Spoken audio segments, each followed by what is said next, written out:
वफादार घोड़े की कहानी। एक बार एक किसान के पास एक घोड़ा होता है। उस घोड़े की खास बात थी कि उस जैसे सुंदर घोड़ा दूर दूर तक किसी राज्य में नहीं था।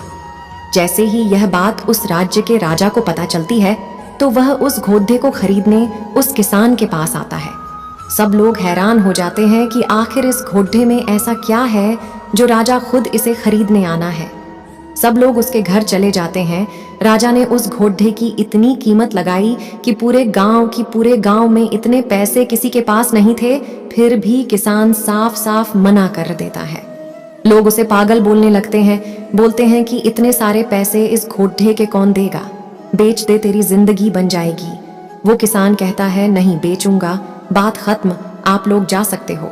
समय बीतता है और एक दिन वो घोड़ा उस किसान के घर से भाग जाता है। दोबारा लोग आते हैं, कहते हैं कहाँ था, बेच दे ले, अब घोड़ा भी गया। वो किसान फिर से कहता है, घोड़ा घर से भाग गया तो इसमें मेरी क्या गलती है, भाग गया तो भाग गया।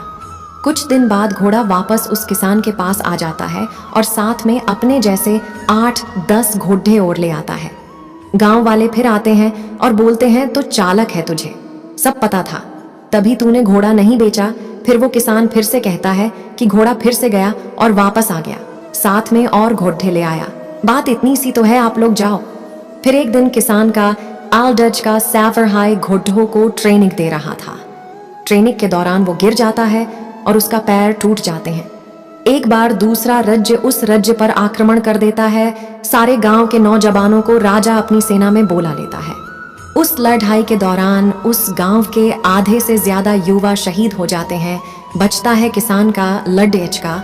शिक्षा। इस एक छोटी सी कहानी से हमें यह शिक्षा मिलती है कि लोग उसका ज्यादा सोचते हैं जो हमारे हाथ में है ही नहीं।